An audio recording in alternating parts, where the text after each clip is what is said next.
Many people have the idea that there's conflict between science and the Christian faith. In fact, this viewpoint is even prevalent within the church itself. And as a consequence, there are young people in the church who get the idea that this conflict exists and that science can actually be dangerous to their faith. So the question on the table today is this: how can we help young people get a proper understanding about the relationship between science and the Christian faith? I'm joined today by Dr. Bob Nisbet, a plant biologist and a Christian, to help with that question.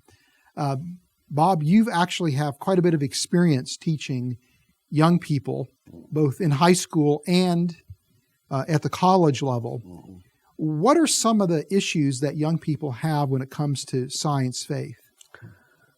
Well, probably the most basic issue is the age of the earth. Because one of the major popular positions among Christians and in churches today is that the earth is less than about 10,000 years old. And that goes all the way back, to the works of, the textual works of Bishop Ussher, the 1700s or so. And ever since then, we've seen this build and evolve into what we see in the church today of a young earth. And so I try to expose the kids to the proposition that an eternal God, who is magnificent in his capabilities, has the capacity to work in a timeless way. Because time is an invention. Time and space were invented by God. He is timeless and he's bodiless. And we have to be careful not to constrain our worship of this timeless, spaceless God by putting artificial constraints on him that are bounded in time. We have to be very careful of that. God is very jealous of his glory. And so we must be careful to guard that glory. And so I present to them evidence of continental drift. What is continental drift? Well, originally the continents were all together in one or two landmasses at various times in the past, and they began to split apart, driven by the convective forces of magma, liquid rock, moving in the outer reaches of the earth, away from the hard core, hot core in the middle. And these movements of magma have moved the continents in ways that we can actually see evidence of today. For example, one of the splits between the major Eurasian land masses and the American land masses of North America and South America is evidence today in the Mid-Atlantic Ridge. We can see that, literally see it from our deep diving submersibles, and we can map it, and it has been mapped extensively going all the way up the Atlantic. We find something very interesting.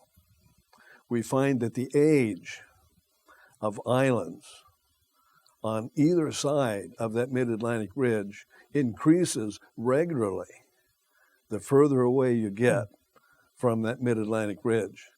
And we find some very young islands, for example, near Iceland, which is right on the mid-Atlantic ridge, and it's very volcanic there. There's a lot of evidence for volcanism of this magma being pushed up through cracks in the Earth's surface. And we see the same thing in the Pacific and in Hawaii. And so if I can point this out to them, I can relate this also to the fact that we see a very, very close approximation at the 600 fathom line between the continental edges of South America and Africa. And it's very easy to imagine that they're one time glued together. And so if and we they split know the apart. rate, if we know the rate of And we know the rate. continental drift, we can calculate. That's right. And in fact, they can measure it today. Australia used to be a part of Antarctica. And it's moving away from Antarctica today at a measured rate of 2 inches a year. And if you propagate that back, extend it back, even at that same rate, you find that about 100 million years ago, 120, it was all glued together with Antarctica, you see. And we see evidence of it today. It's happening. It isn't imagination. They can measure that with instruments today. So what if a student then, when presented with this evidence, would say, but doesn't the Bible tell us that God created in 6 literal calendar days? But there are many ways, that the day is used in the Bible. The light, dark period, the whole 24-hour time of light and dark, the whole period of a man's life, as in the day of David, and in eternity in the day of the Lord. So I think we have to be very careful in the way that we define the length of the day. In other words, the day could be a period of time, a vast period of time. Could be. Yeah. Could be. And so in that sense, there's not a conflict then between what Genesis 1 is telling us. That's right. And what we see scientifically. Yeah, we have to interpret the Bible not just in the way that it impacts us, but in the way that it was meant to be understood by the people to whom it was written. Well, back in those days, the ancient Hebrew mind thought about time differently than we think about it. And I was explaining this to my students in one of my college classes. And I says, the Eastern mindset isn't focused on the particularity of the day. It focuses on just days in general, as episodes, as things that happen in a certain sequence, ordered around the present. And everything is present oriented today, now.